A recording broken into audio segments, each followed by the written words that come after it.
How does it work?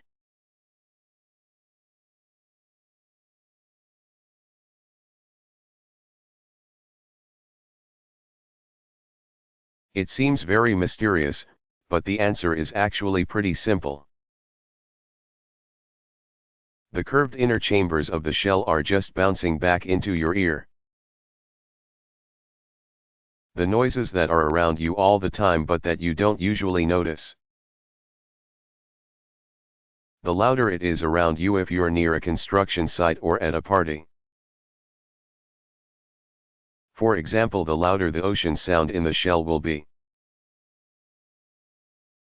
If you don't have a conch shell handy to test this out, don't worry. You can use a cup or even your curved hand to demonstrate. Shells of different sizes and shapes will reflect noises in varying ways. And so will different kinds of cups. Try holding a large plastic cup over your ear, pull it back a bit and see how the noise changes. Then try it with a coffee cup to see if it's different.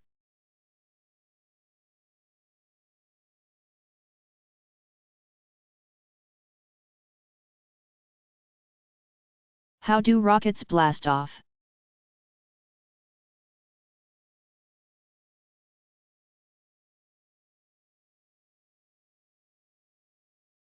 A rocket has a simple heat engine. It uses quick-burning fuels, known as propellants. In a combustion chamber, which has an open end at the bottom,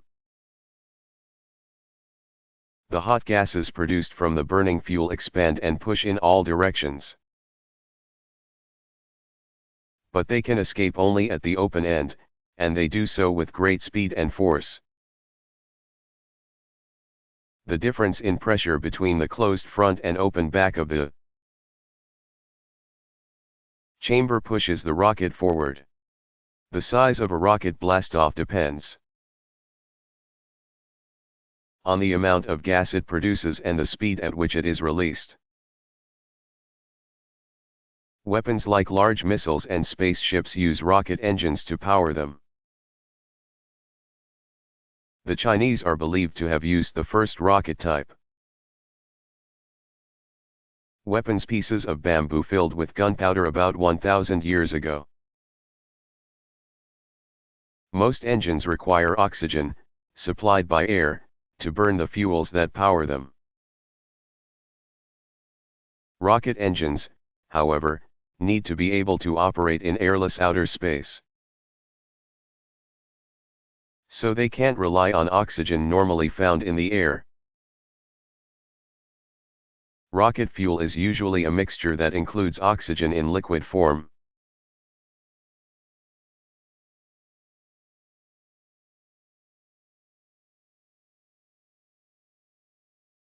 What does alcohol do?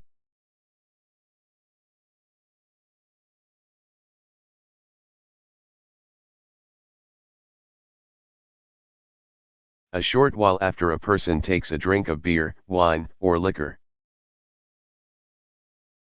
the alcohol in that drink will be absorbed into the bloodstream and transported to the brain and the rest of the body.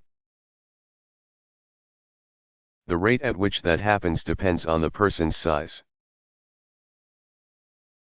The concentration of alcohol in the drinks, and how much food is in his or her stomach. Alcohol interferes with the messages normally passed from nerve cells to the rest of the body. A drunk person can't hear, see, smell, taste, or feel as well as a sober person, and drunk people are less sensitive to pain. Alcohol is a depressant, which means it slows down brain function.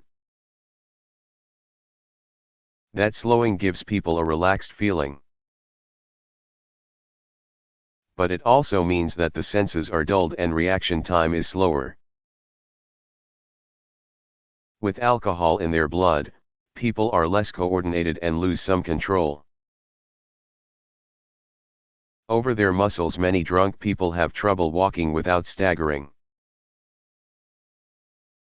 A particularly dangerous effect of alcohol is the resulting lack of inhibitions or inner restrictions over behavior. While most people wouldn't drive into oncoming traffic while sober, it might seem like a fun thing to do when drunk. People are more likely to get into fights, drive dangerously,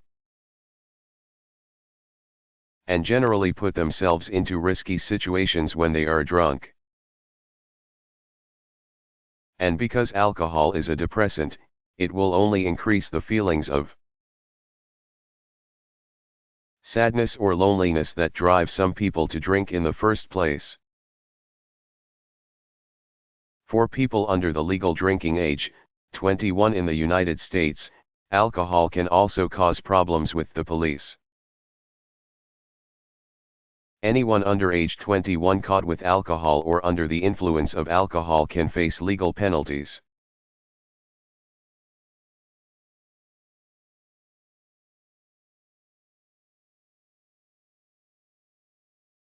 Why do babies and toddlers have to wear diapers?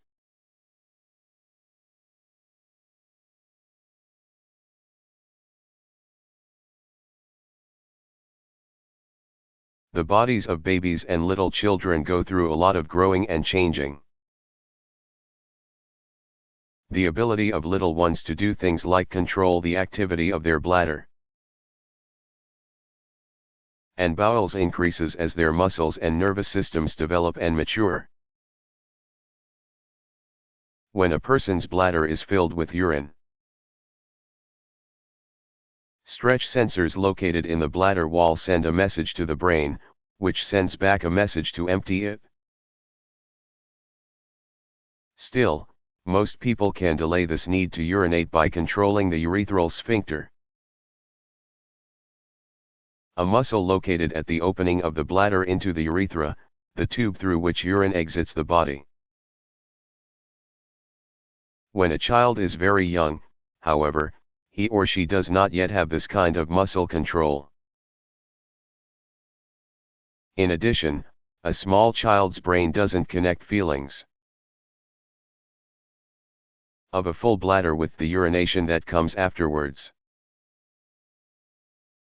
In the bodies of babies and young children, urination happens automatically and often like a reflex, and a diaper is needed to keep them and their surroundings clean. Between the ages of 2 and 3, though, children become aware of their body signals and have greater muscle control,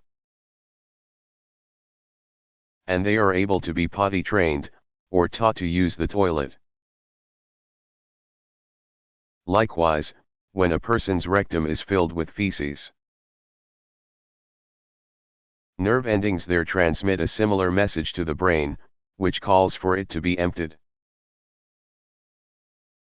Whether the individual has a bowel movement, though, depends on whether he or she consciously relaxes the ring of muscles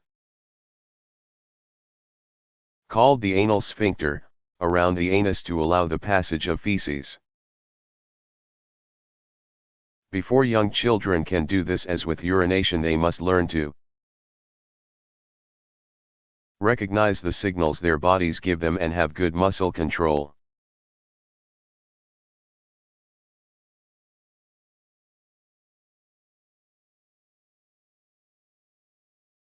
What is a tornado?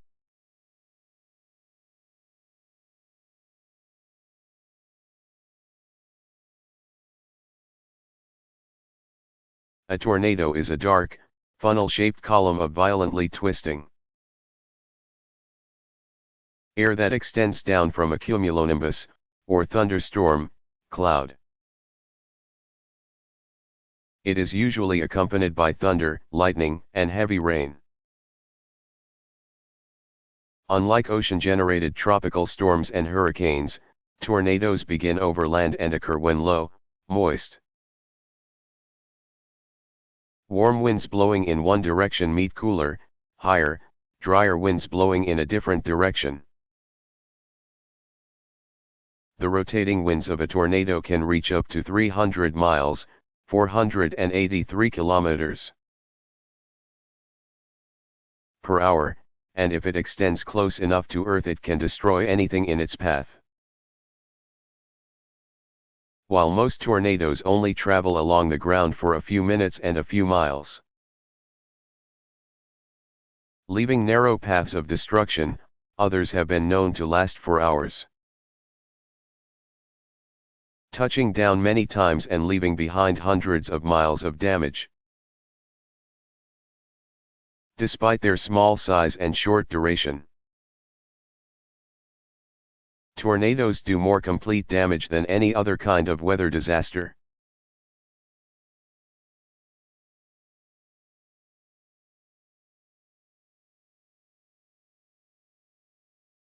Why do bicycle tires lose air so fast?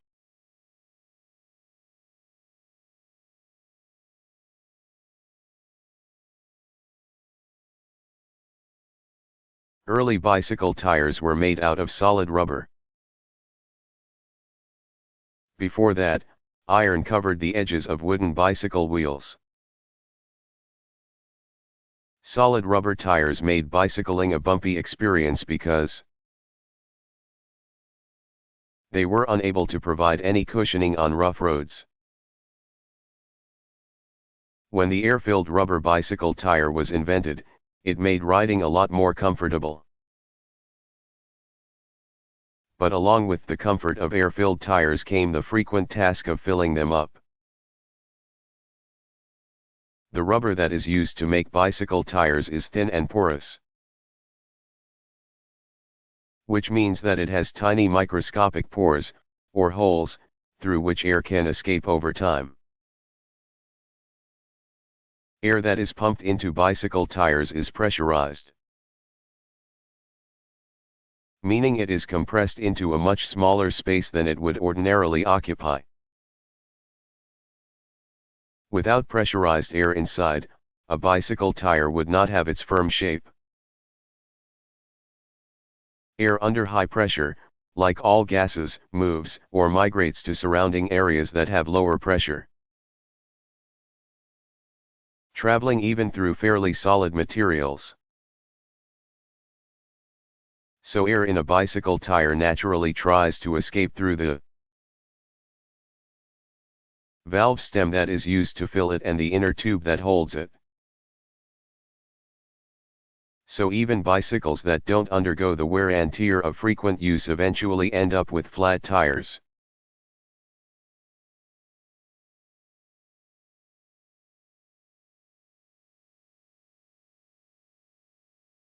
What could it be, then?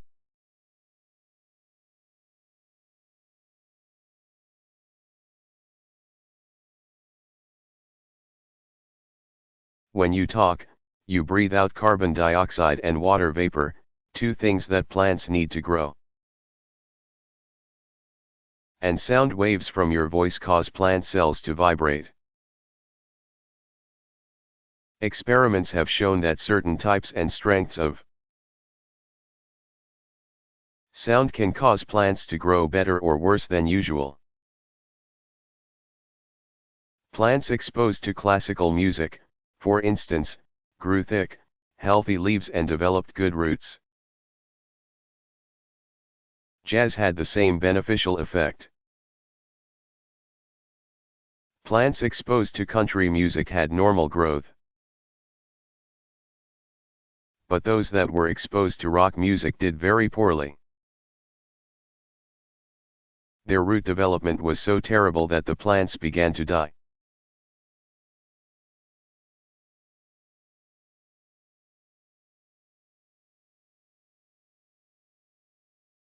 What is a black hole?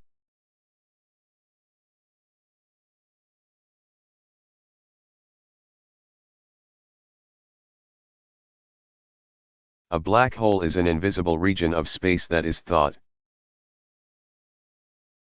to have such intense gravity that not even light can escape. Scientists believe that a black hole is created when a giant star collapses in upon itself as it dies. A star lives as long as it can burn fuel. The burning of fuel acts as a counterforce against gravity. Without that counterforce, a star's gravity would cause it to collapse in on itself. So when that fuel runs out, gravity takes over and crushes the star. If the star is large enough and has a strong enough force of gravity, it will become a black hole when it collapses. While the existence of black holes can't be proven by direct observation, because they are invisible, their effects on light and matter which are pulled inside and disappear can be seen. Scientists have discovered evidence of several black holes in our galaxy, the Milky Way. And they believe there may be millions more that they haven't yet identified.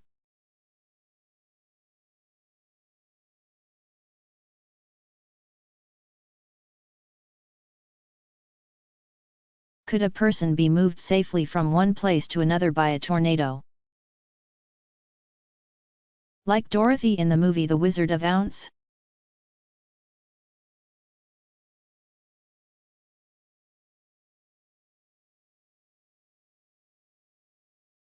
No records show the survival of a person who has traveled long distances in a tornado. It is unlikely that any individual, or the structure in which he or she took shelter, could withstand the fierce sucking winds inside a tornado, which sometimes take objects from the ground and carry them high into the atmosphere for many miles. And remember, such a ride would eventually include a treacherous fall to the ground. Still, some records exist of non-living things that have survived wild tornado rides. In the summer of 1953, for instance, a woman in Massachusetts found a wedding gown in her backyard, dirty but in good condition. It had been carried some 50 miles, 80 kilometers, by a tornado. In the spring of 1979, people in Tulsa, Oklahoma, saw small slips of paper falling from the sky. These papers were canceled checks coming from a bank struck by a tornado earlier that day. The bank was located in a city in Texas, more than 200 miles, 322 kilometers, away.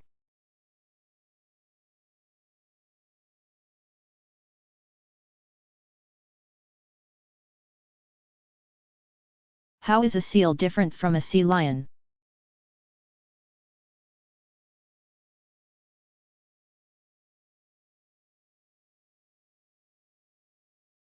Sea lions are just one of many different types of seals.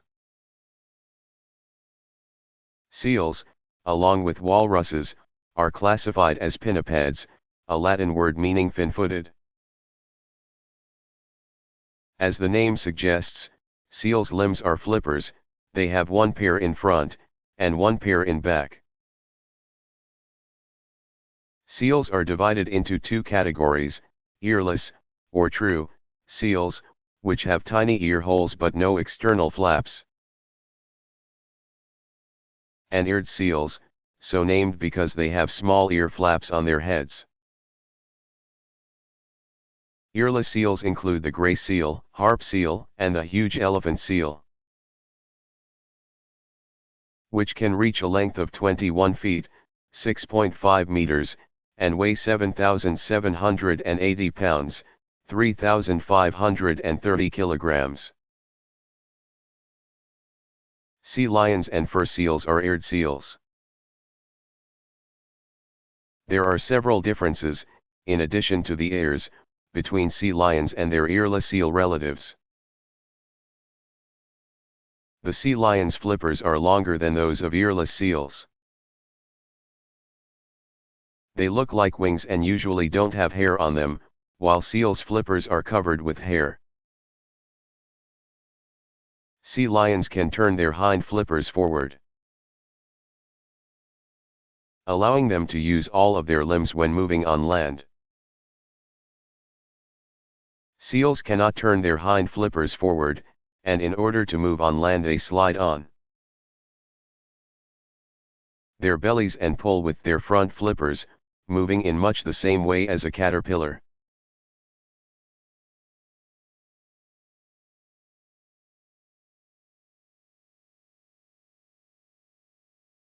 What kind of animal is a seahorse?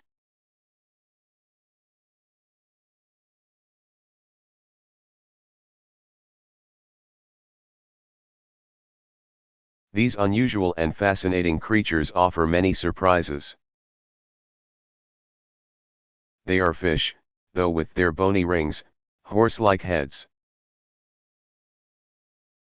and curly, gripping tails, they don't look anything like other fish. Most seahorses are quite small, around 1.5 inches, 4 centimeters, in length, though the largest of them can be nearly 12 inches long, 30 centimeters. Scientists believe that seahorses mate with a single partner, a behavior called monogamy that is rare in the animal world. And, even more unusual, it is the male seahorse that gets pregnant, carrying and nurturing the fertilized eggs in a pouch in his body. The female deposits the eggs in the male's body, and he provides oxygen and nutrients until the young are ready to hatch. The seahorse population has been threatened in recent years by destruction of its habitat and by overfishing. Hundreds of thousands of seahorses are caught and sold each year to large aquariums and to people who simply like to collect unusual animals. Many more are sold to several countries in the Far East, where seahorses are believed to have medicinal value.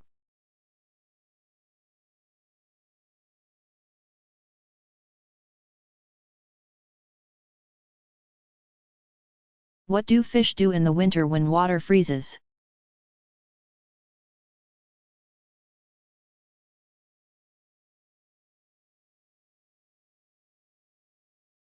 If a body of water freezes completely, from the surface to the bottom,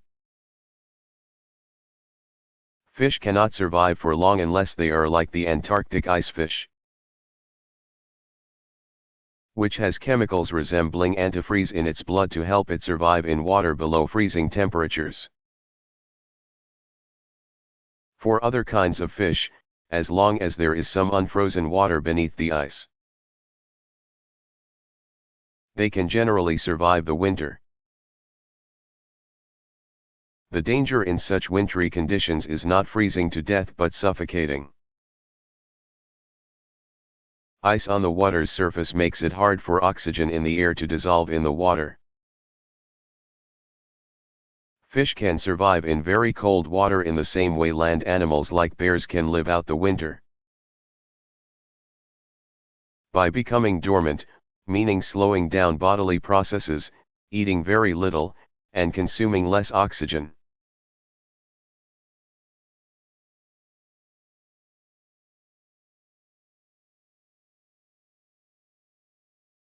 Can people who die see and talk with living people after they are gone?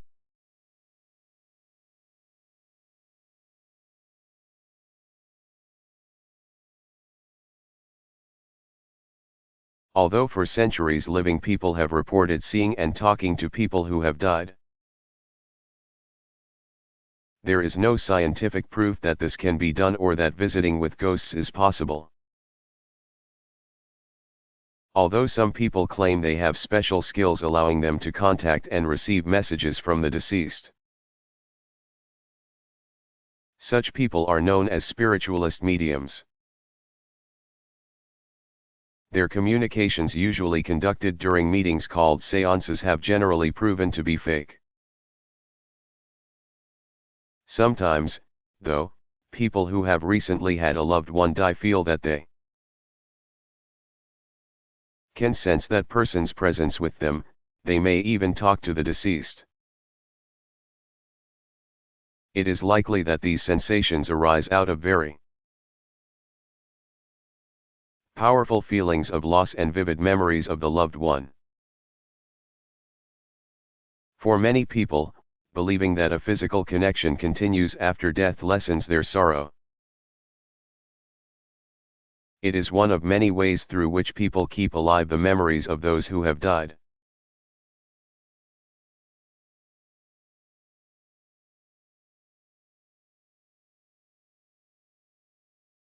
Why do cats' eyes shine at night?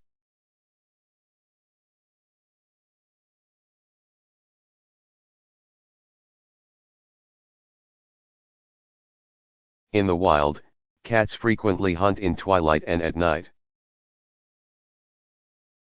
They can do this because they have special vision that allows them to see well in dim light. They have mirror-like tissue in their eyes, called tapetum lucidum, that reflects light back to their retinas where visual images are formed, helping them to see better than most animals when light is scarce. When you see the glowing eyes of a cat at night, you are seeing light reflected from this special tissue. House cats have the same excellent vision as their wild cousins and may still hunt at night. When prey animals like mice and rats are most active. While cats don't see colors particularly well, they can spot motion quickly. Which is more important for an animal that hunts at night? Because cats have eyes that use light very efficiently. Only small amounts of light are needed to see during the day. That explains why a cat's dark center pupils, which let light into the eyes, are only narrow slits when light is bright. At night, a cat's pupils look more like those of other animals, large and round. A cat can see 6 times better than we can in dim light.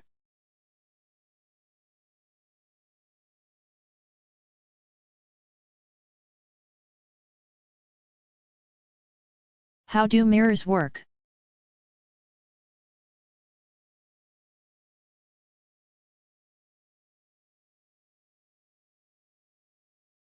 A mirror can be any smooth, shiny surface that reflects, or bounces back, light. But most mirrors are made of sheets of glass, the backs of which have been coated with thin layers of reflective materials or metals, including silver. We see all things because light waves reflect off objects and into our eyes, creating images that are recognized by our brains. You can see yourself in a mirror because light rays reflected from your body bounce off the mirror's shiny surface and back into your eyes. But this double reflection creates an odd effect. Everything appears reversed. When you hold a book up to a mirror, for instance, the printing appears backward. In the same way, this double reflection of light allows you to see yourself in a glass window or on the surface of still water. But the reflection will not be as clear as one produced by a mirror, because some of the light waves that are reflected from you will be absorbed by the glass or water instead of bouncing back. If the wind disturbs the surface of your watery mirror, the water will absorb even more light. And the smooth areas, now small and scattered, will produce parts of a reflection so broken up that it will be too unclear to recognize.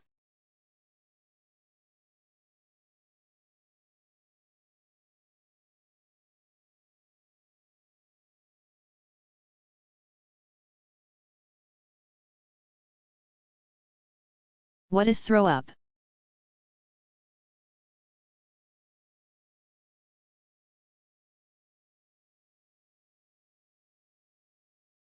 Throw up, or vomit, is partly digested food that has come back up forcefully through your mouth. Vomiting usually happens when the stomach is irritated by certain foods or by an infection caused by germs, bacteria and viruses. The quickest way for your body to get rid of the irritants or germs in your stomach is to vomit them out. Your brain tells the muscles in your stomach walls to spasm, contract abnormally. It also tells your diaphragm, the large sheet of muscles that separates your chest from your abdomen and is most responsible for your breathing, to press downward on your stomach. These activities combine to force the contents of your stomach up and out. Other conditions can cause nausea, that bad feeling in your stomach before you throw up, and bring on vomiting, too. Smelling a terrible odor, undergoing a frightening experience, or even, for some people, riding in a moving vehicle, called motion sickness, are some of the things that can send signals to the vomit center of the brain, which tells the stomach to empty itself to feel better.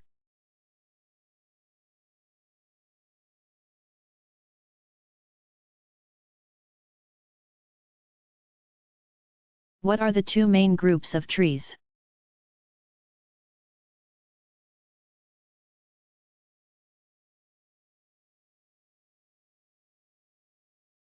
Trees can be classified in many different ways, but the two main groups of trees are conifers,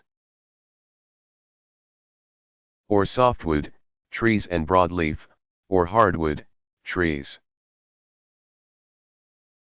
Conifer trees bear seeds in cones and have needle-like or scale-like leaves. Most conifers are evergreen, which means that they keep their leaves throughout the year. Pines, spruces, and giant redwoods are examples of conifer trees. Broadleaf or hardwood trees have broader leaves and flowers that produce seeds. Though sometimes the flowers are so small and plain that they are hard to notice. Most broadleaf trees are deciduous, which means that, in climates that have changing seasons, they lose their leaves in the fall. In tropical climates, they keep their leaves all year long. Maples, oaks, and palms are examples of broadleaf trees.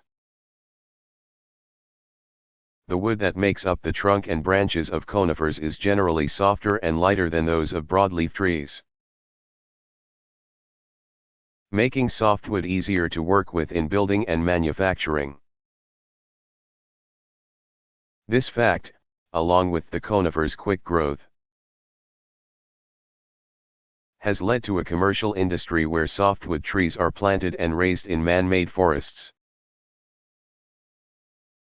1/4 of the world's forests, in fact, are not natural, but have been created for commercial use.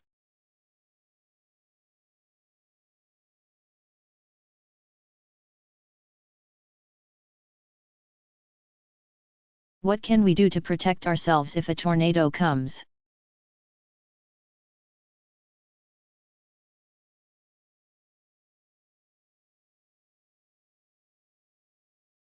Only between 700 and 800 tornadoes occur in the United States each year.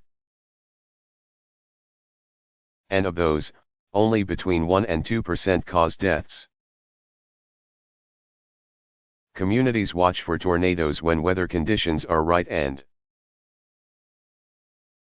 issue warnings to alert people if a tornado has been spotted in the area.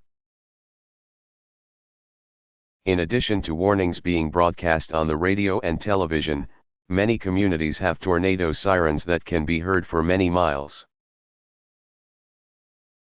signaling that a tornado has been spotted and people should take cover. The best place to be during a tornado is under the ground, in a storm cellar or basement of a building. Take a radio with you, so that you can keep track of the storm. A flashlight will help you to see if the electricity goes out. And a first aid kit can help treat any minor injuries that might occur.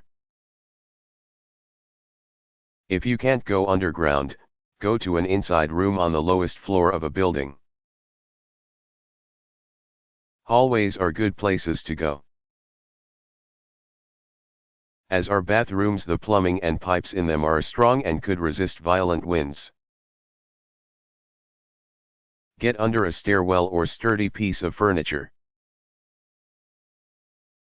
If you can, which will protect you from falling objects.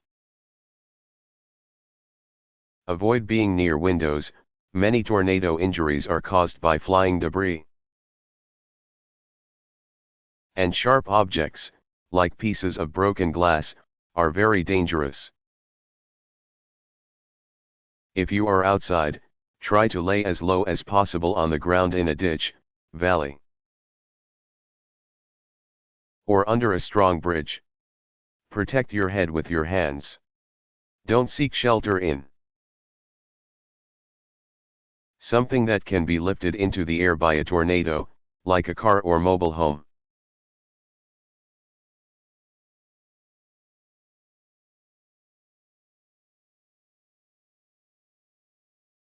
How can scientists tell the age of fossils?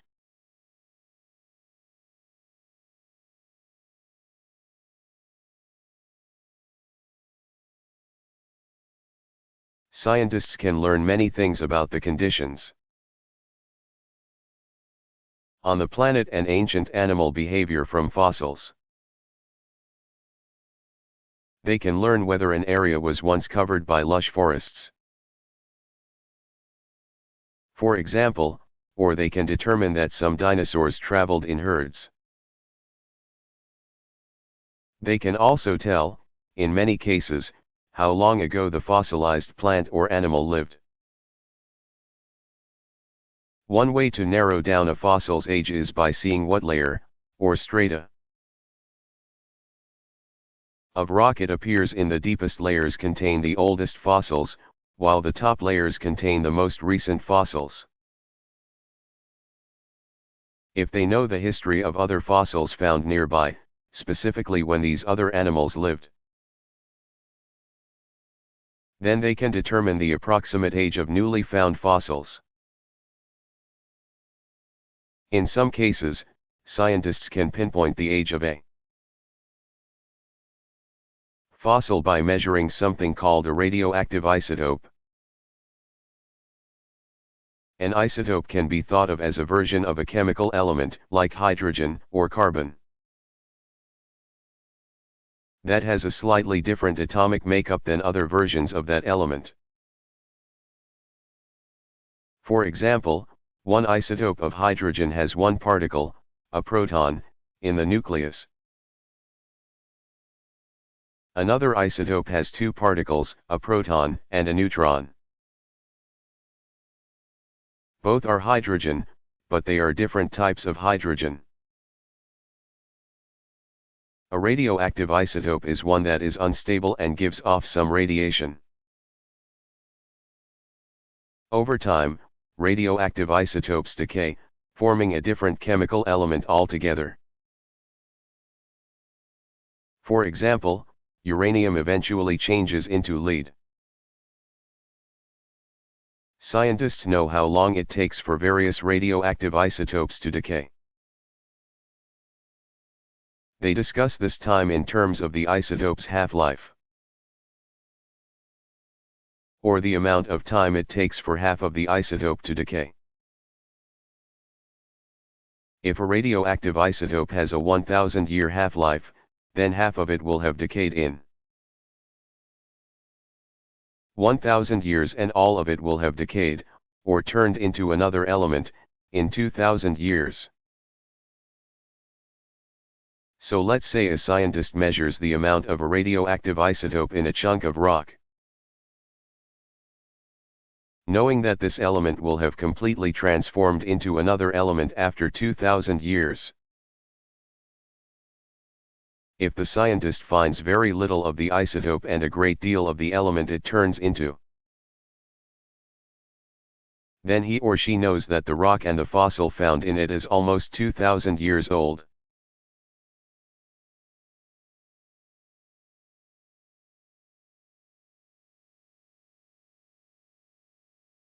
What is the difference between a squid and an octopus?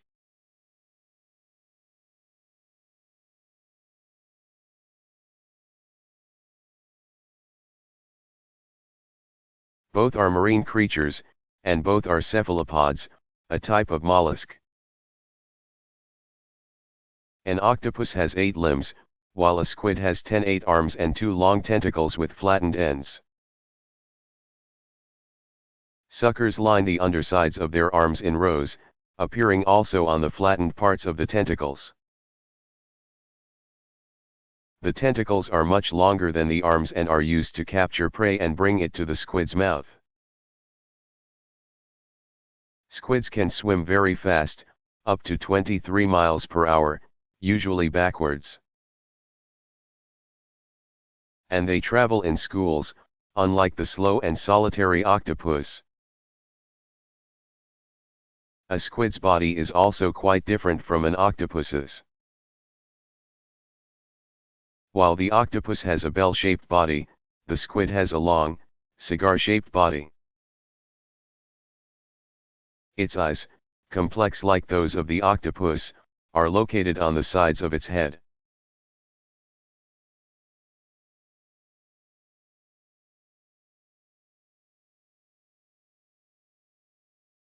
What are wisdom teeth?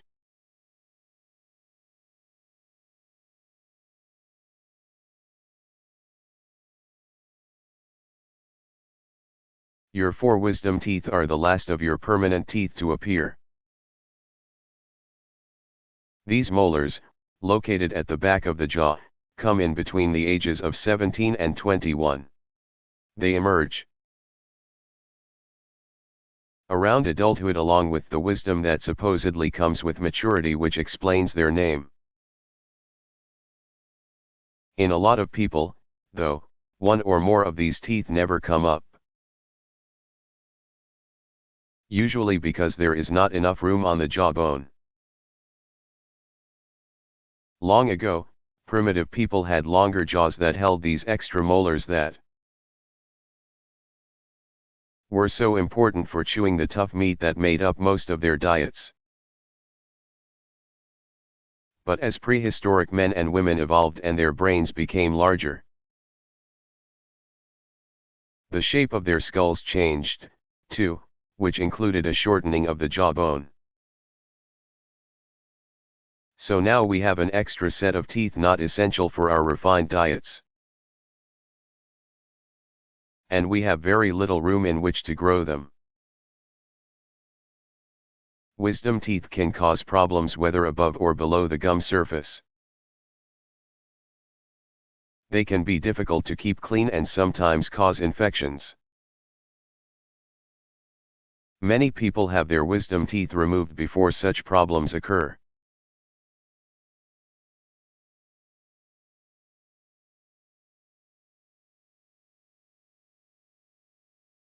Why are there parking meters?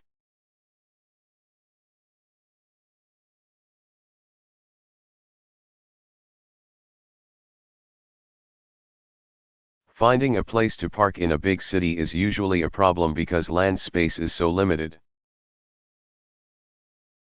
In fact, one of the reasons that most big cities have mass transportation systems is because they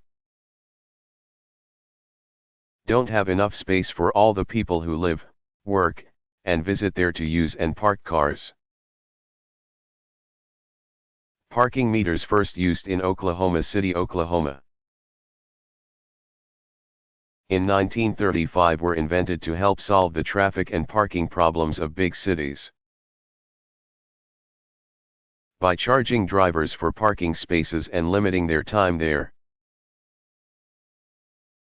Parking meters encourage people to leave more quickly, which allows other drivers to use the spaces. The devices also encourage people to use public transportation to and from and within a city because parking is so expensive. This, in turn, reduces the number of cars on city streets, cutting down on traffic, noise, and pollution. Another benefit of parking meters is that the money they bring in can be used for city needs.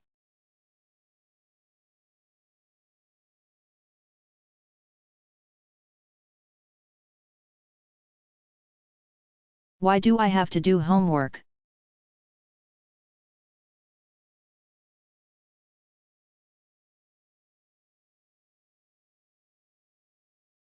Sometimes there are not enough hours in the school day to get everything done or to learn all that needs to be learned about a subject. Then you have to use your time outside of school to finish the work. When you don't do homework, you are only hurting yourself by not learning or practicing what you need to know. Homework is not just something you do to make your teacher happy. Completing school assignments and doing school projects outside the classroom can teach you important skills. 2. Like how to manage your free time, work independently, or use resources in a library.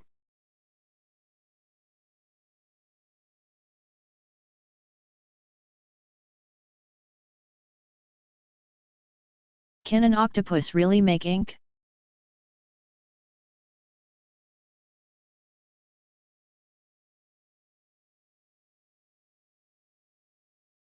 An octopus, so named because it has 8 arms, is generally a shy, gentle creature.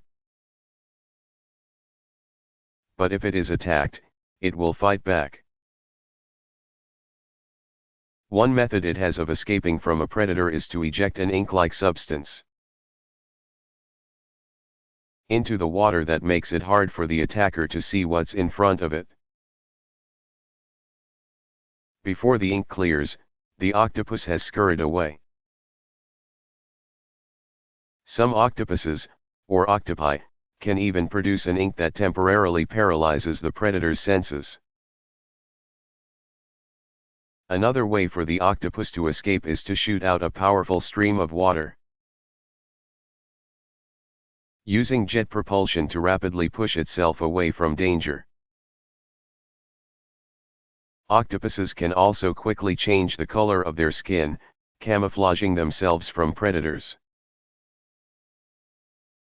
There are many different kinds of octopuses, and they vary widely in size. The smallest ones are only about 2 inches, 5 centimeters long, and the largest can be 18 feet long, 5.4 meters. The arm span of the largest octopuses can reach 30 feet, 9 meters.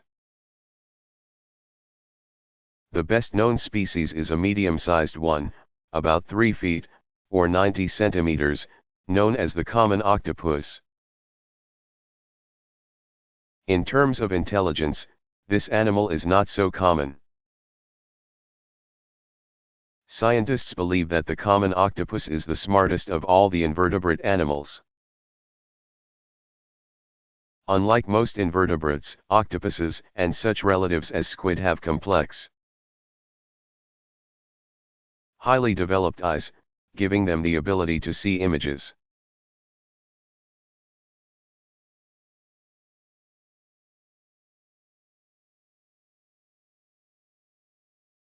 Why do we hear ocean sounds when we hold shells up to our ears?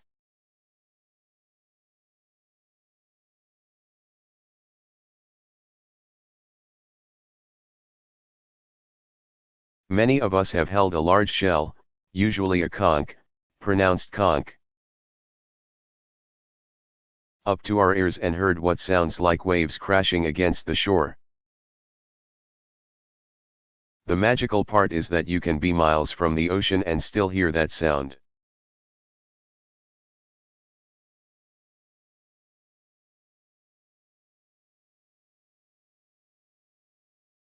How does a camera take pictures?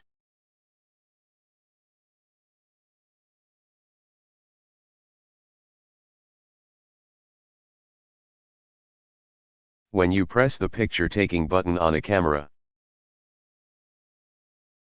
you open the shutter and let light inside for a fraction of a second. The light passes through a lens that focuses it on film, leaving a record there of what the camera saw during that button pressing instant. The film is coated with light-sensitive chemicals that save the impression, but it usually has to be placed into a bath of other chemicals to make an image appear and remain permanently. The film is developed into negatives, on which appear images that look very different than those that were photographed. Dark shades appear light, light shades appear dark, and colors are the opposite of what they should be. But when light passes through these negatives onto special photo paper, which is also developed using chemicals, the images that appear are normal again, exact copies of the photographed scenes. With instant cameras, developing chemicals are contained inside, treating the film right away. A picture pops out on photo paper, its image forming while you wait.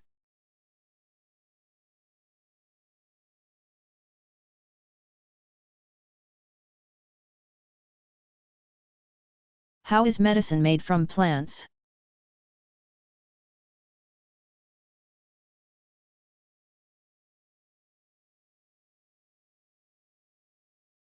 Beginning in ancient times, people discovered through trial and error that certain plants could treat diseases, heal wounds, or stop pain. This valuable information was passed down from generation to generation. Today, companies that make drugs either raise these special plants and extract their healing substances to put into medicines, or study the plants and make chemical substitutes in laboratories. Currently, at least 25% of all the drugs that doctors prescribe still use extracts that come directly from plants. A substance called digitalin that is found in the leaves of the flowering foxglove plant, for instance, continues to help people with heart problems. And the dried sap of the seed pod of the opium poppy plant is still used as a powerful painkiller. New plants with healing properties continue to be discovered in unexplored places like the rainforests. But sadly, large portions of these habitats have been and continue to be destroyed.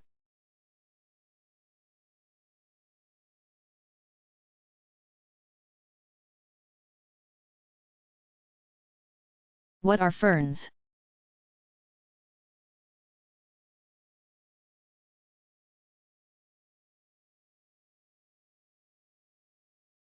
Ferns are green, leafy, spore-producing plants that can be found all over the world. Though they prefer warm, wet, shady regions. With more than 10,000 species, ferns are a large and diverse group of plants. Gardeners love them for their delicate beauty and their easy maintenance. Ferns range in size from tiny, 1 inch, 2.5 centimeters, varieties to tree-like plants. The tallest of which is New Zealand's black tree fern, which can grow as tall as 65 feet, 20 meters. While the leaves of a fern, called fronds, live only about a year or two. The stems and roots of these plants can live a very long time, up to 100 years. Fern species are some of the oldest land plants. Scientists believe they have been around for more than 350 million years.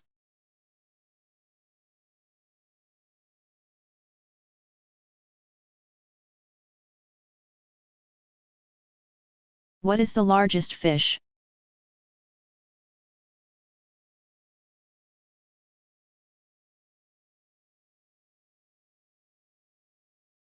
The largest living fish is the whale shark. It usually grows to about 30 feet, 9 meters, in length, but some have been measured at more than 50 feet.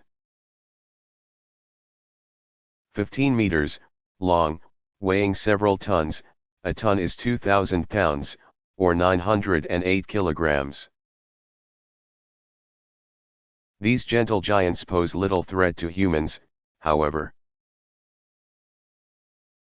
They have very small teeth and eat mainly fish and plankton, which are tiny organisms that drift in both salt water and fresh water, providing food for numerous animals. Whale sharks, recognizable by their distinctive skin pattern of small dots and stripes, swim very slowly, just beneath the surface of the water.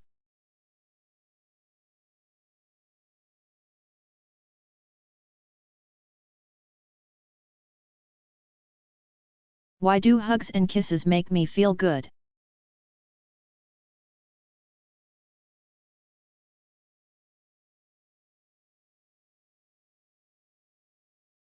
Human beings are the only animals who communicate through language.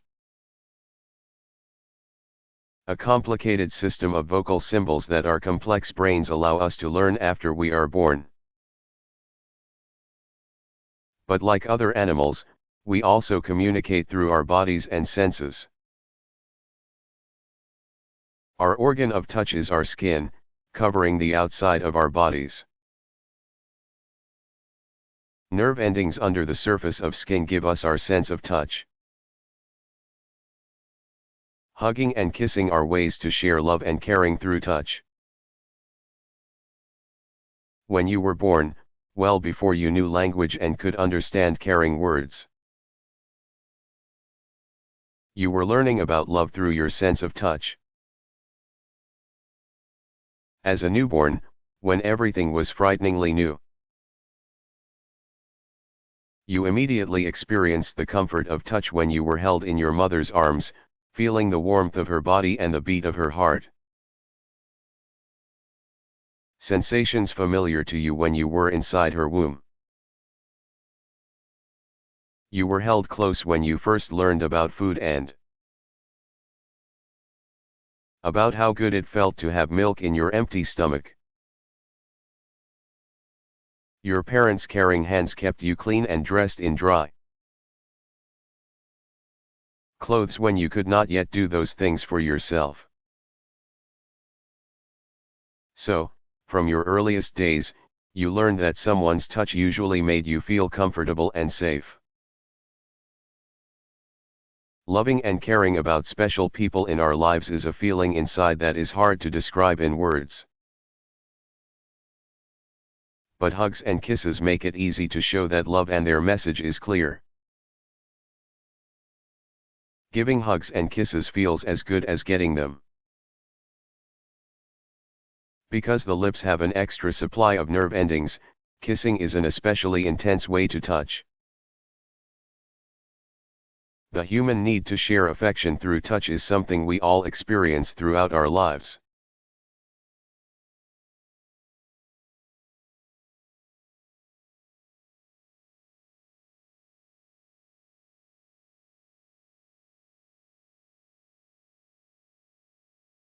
How does a copy machine work?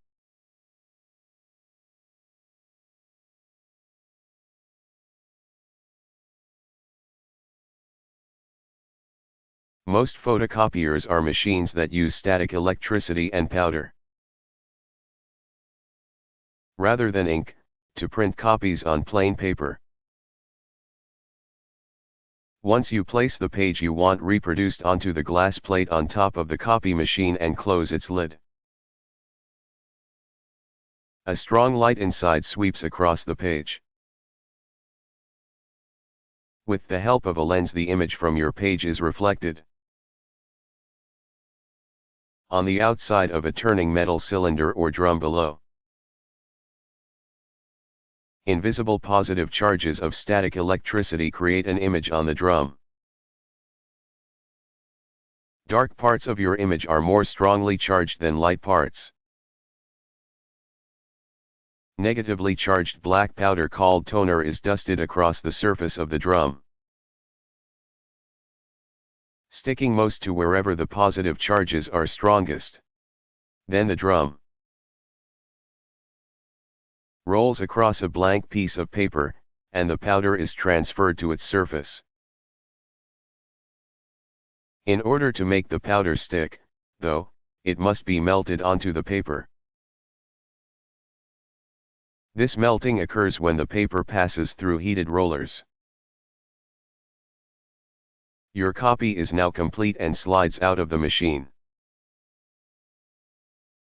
This dry ink method of copying works well because images instantly stick to the drum and are just as quickly removed, enabling the photocopier to be ready for immediate reuse.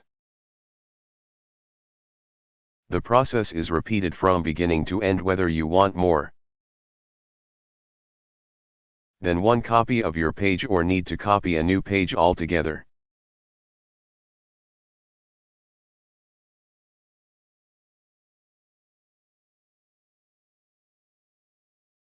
Why do some plants have thorns?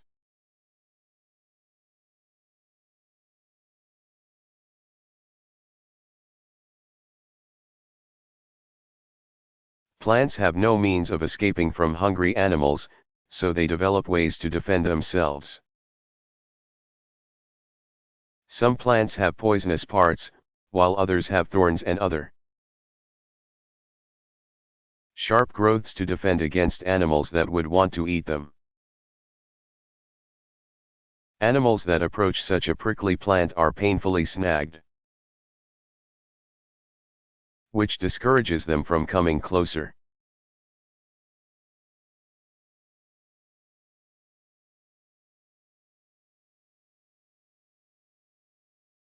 What is the difference between a fruit and a vegetable?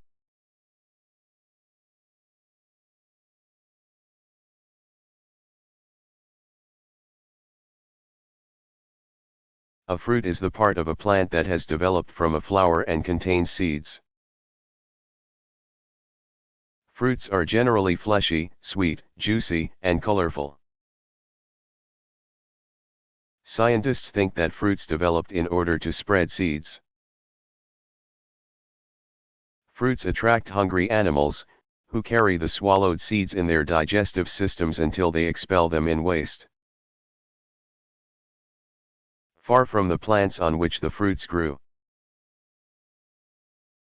Many of the plant foods that we think of as vegetables because they are not particularly sweet are really fruits, because they contain seeds.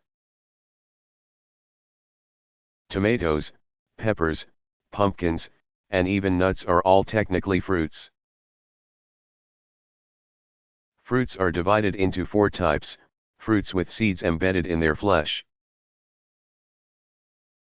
Like oranges and watermelons, fruits with pits or stones inside, like cherries or peaches, fruits with seeds in a central core. Like apples and pears, and dry fruits, like nuts, grains, beans, and peas. Dry fruits are the seeds themselves. You can eat sweet peas or fava beans.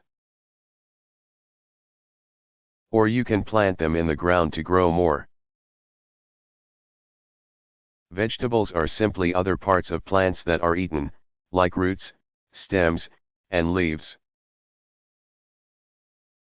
Carrots and sweet potatoes are roots. Asparagus is a stem. Cabbage and spinach are leaves. Eating fruits and vegetables provides us with valuable vitamins and minerals.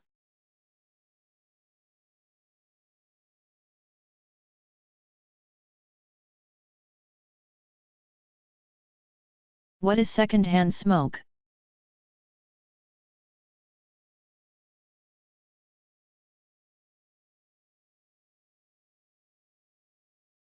Second-hand smoke is the smoke inhaled by people who are not themselves smoking but who are near others who are smoking. In the early 1990s, the United States Environmental Protection Agency declared that second-hand smoke can cause cancer and other diseases in people who have never actually smoked a cigarette themselves. As the dangers of second-hand smoke became widely known, many laws were passed in the U.S. to protect non-smokers from having to inhale another person's smoke. Some of these laws prevent people from smoking in public or government buildings. Non-smoking sections in restaurants have grown larger and larger, with some restaurants banning smoking altogether. As recently as 10 years ago, many people could smoke while sitting at their desks in a large office. Now such behavior is unheard of, and smokers usually have to go outside to have a cigarette.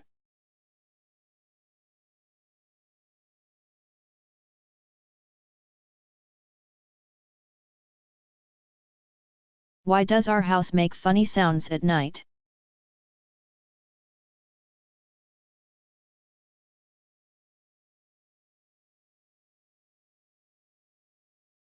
All matter gases, liquids, and solids expands when heated and shrinks when cooled. This principle explains some of the funny and unexpected sounds that your house makes at night. During the day, the sun's rays warm the materials your house is made of, like the wooden frame that supports its roof and walls, and they expand. Heat from the sun may also make the interior of your house warmer and even shine on some of its furniture. When night comes, the temperature outside can drop 30 degrees or more as Earth turns away from the sun. Things like house building materials and furniture become cooler, too, shrinking and slipping a little, which can sometimes cause creaking and groaning sounds. The noises are particularly noticeable at night because your home and neighborhood are so much quieter than they are during the day. Some of the funny noises you hear at night may also be sounds that are going on all the time, like the motor that runs your refrigerator or a dripping faucet that you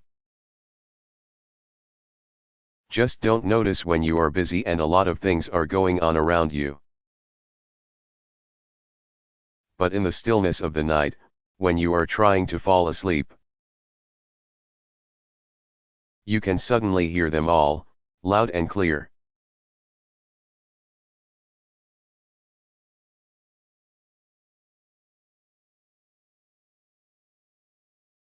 Are there any poisonous lizards?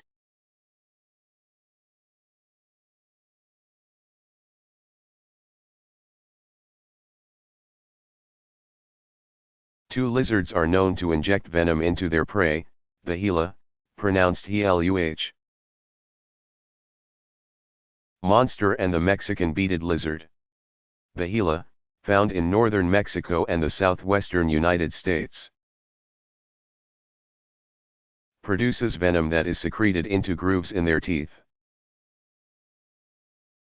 When they bite into their prey, the venom gets into the other animal's blood. Around 20 inches, 50 centimeters, long, Gila monsters eat small mammals and birds as well as eggs. They have been known to bite people, but while their bites may be painful, they rarely cause serious harm to humans. The Mexican beaded lizard, a close relative to the Gila, can be a bit larger, around 31 inches, or 80 centimeters. It lives throughout much of Mexico and parts of Central America. Both of these lizards, during seasons when food is hard to find, can live for months off fat stored in their tails.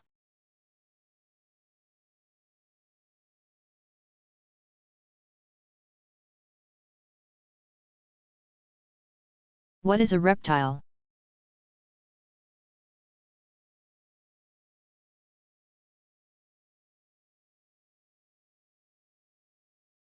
Reptiles are cold-blooded vertebrate animals with scales, shields, or plates covering their bodies. They include snakes, lizards, alligators, crocodiles, and turtles.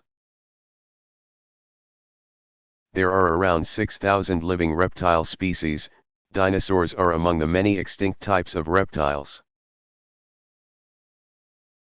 And while they prefer warmer climates, reptiles can be found all over the world. Most reptile babies develop in eggs with a hard outer shell that have been laid by the female. A few develop in eggs within the mother's body.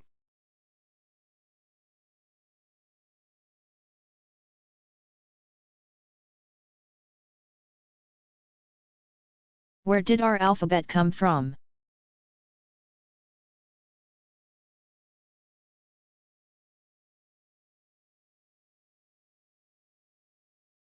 An alphabet is a system of writing in which symbols or letters represent all the sounds of a language. Because ancient Egyptian hieroglyphics sometimes used symbols to represent language sounds, they are considered the root of true alphabets. Our alphabet came from the ancient Romans, who based theirs on that of the ancient Greeks. Modern English uses a modified form of this Latin alphabet. The written languages of Western Europe, Africa, and the Americas, as well as scientific writing, all use the Roman, or Latin, alphabet. It has 26 letters, and is written from left to right.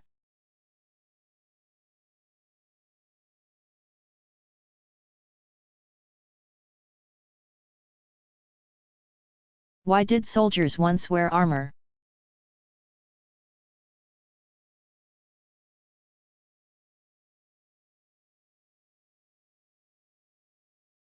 Since ancient times, soldiers have worn special clothing or armor to protect themselves during warfare.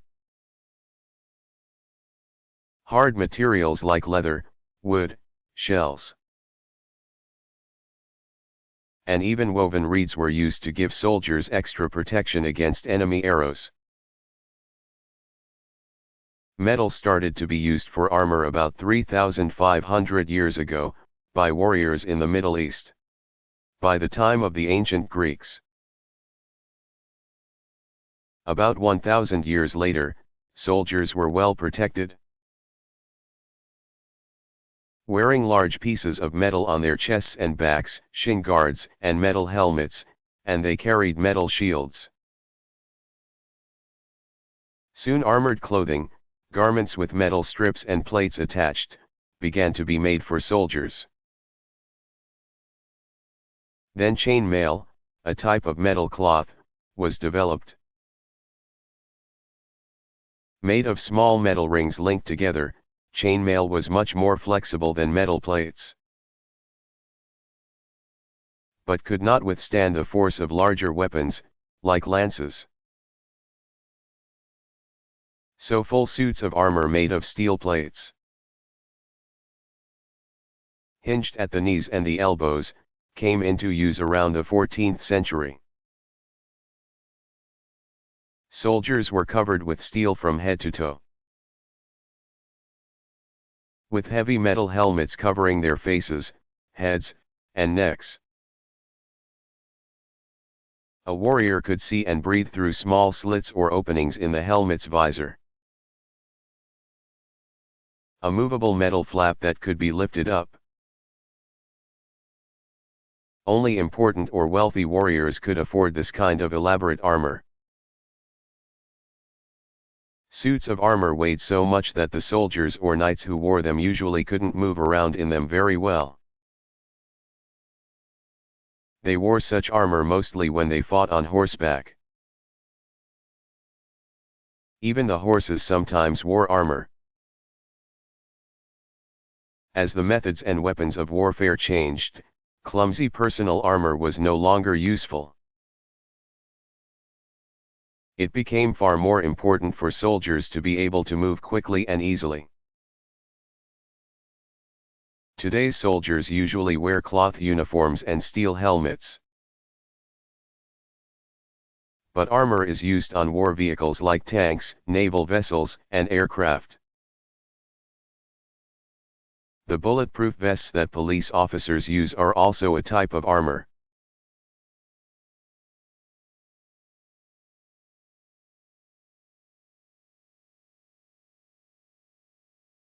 Why are babies born without teeth?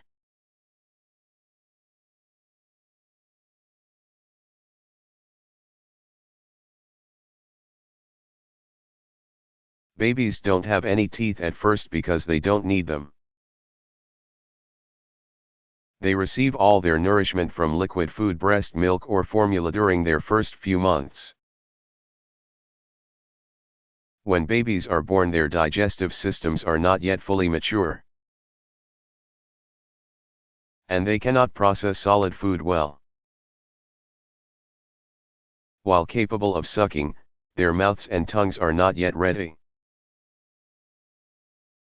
for the complicated process of chewing and swallowing solid food. Babies change quickly, though, and by about 4 months they need to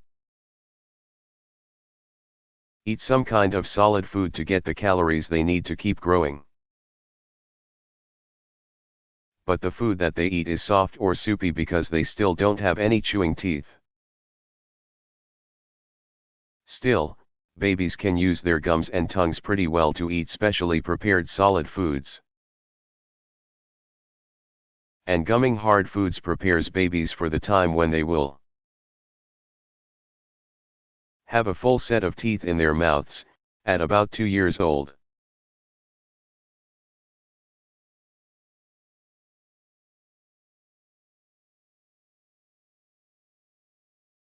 How do whales and other mammals stay underwater so long?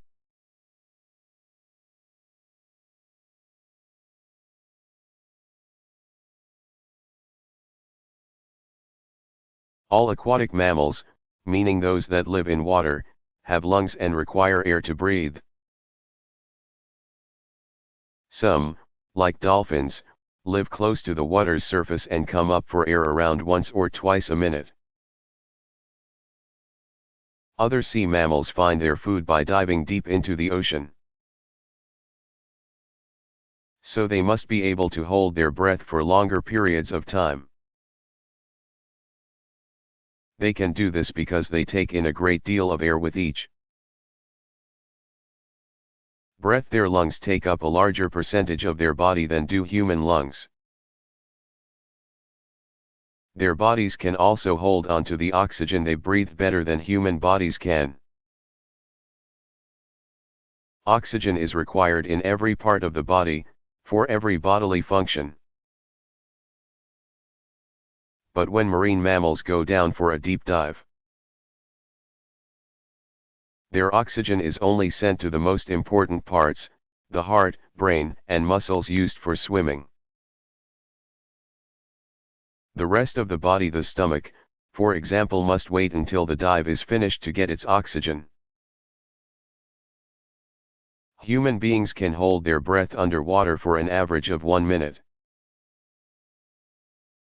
A hippopotamus can stay underwater for 15 minutes. The sperm whale and bottlenose whale can stay underwater the longest. Some have been recorded on dives that lasted nearly 2 hours.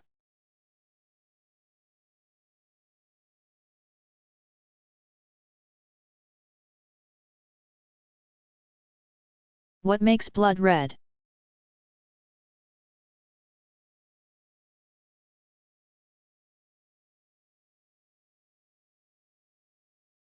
Blood contains a protein called hemoglobin. Hemoglobin, which contains iron, is found in red blood cells and is the ingredient that makes blood red. Hemoglobin transports oxygen from the lungs to wherever it's needed throughout your body. You've probably noticed that sometimes blood is bright red, while other times it is dark red. The difference in color comes from the changing amounts of oxygen in the blood. Arteries, a type of blood vessel, carry blood away from the lungs and heart to the rest of your body. That blood is rich in oxygen, which joins with hemoglobin to give the blood its bright red color. Tiny blood vessels called capillaries, which have narrow walls through which tiny substances can pass, distribute oxygen and nutrients to all of your body's cells.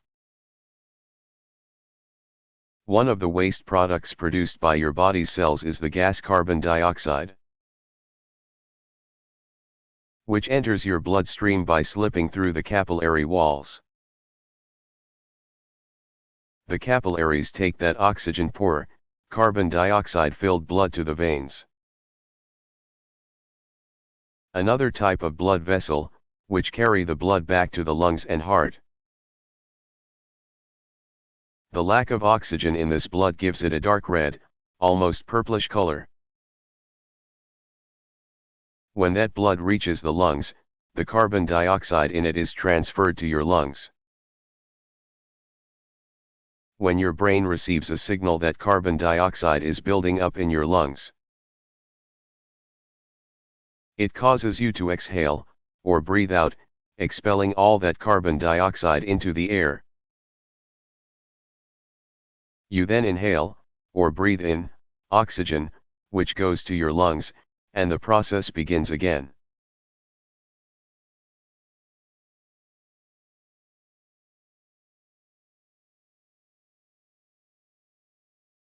How do plants grow?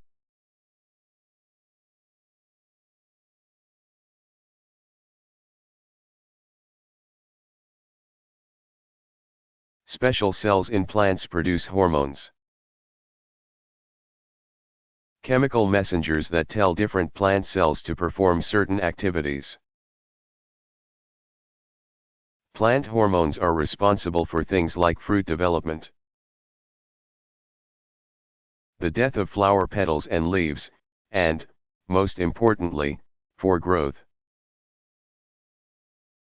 Cells in stem tips, new leaves, and buds, for instance, produce various growth hormones that tell plant cells to multiply by division or to become larger. The pattern of growth in plants offers an important example of how they differ from animals. While animals eventually become fully grown, and live for a long time after that point, plants never stop growing throughout their life cycles. In other words, there is no such thing as an adult plant that no longer grows but continues to live.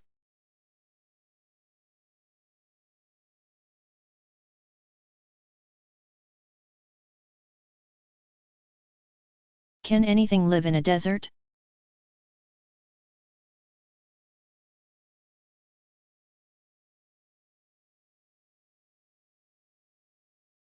Plants have developed surprising adaptations to allow them to live in the harsh, dry desert. Many, like cacti, store water in their fleshy stems and have small or no leaves through which water can escape. They have deep, spreading root systems that take advantage of every bit of water, either above or below the ground, some extending down 50 feet. Other desert plants produce seeds that can lie dormant or inactive for years, springing to life when the rare rainstorm comes. Animals, too, have developed habits allowing them to survive in the desert. Many, for example, rest during the hottest part of the day in burrows dug in rocks or sand. Becoming active in the early morning and at night when temperatures cool. And people have had a long history of successfully living in the desert. The ancient Egyptians, who lived in the Sahara Desert along the Nile River, created one of Earth's great civilizations. A source of water in a desert, like a river or an oasis where underground water reaches. The surface can be used to water crops and feed livestock, and life can flourish around it.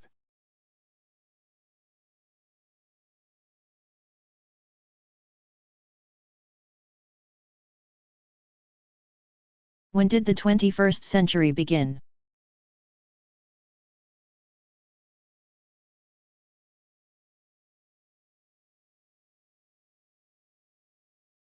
As the end of the year 1999 approached, people all over the world began preparing for huge celebrations.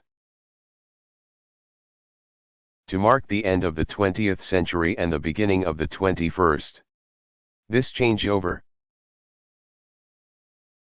was particularly significant as it also began a new millennium, or 1,000-year period. Many people pointed out, however, that the new century and the new millennium would begin not on January 1, 2000, but on January 1, 2001. The first year of the Christian era was not the year 0. It was the year 1 AD. Therefore, the first century, or 100-year period, ended at the beginning of the year 101. Fast forward 20 more centuries, and the 21st century, and the third millennium officially began on January 1, 2001. That information didn't stop people from throwing gigantic parties on December 31, 1999. It just meant that the following year could provide an additional excuse for gala celebrations.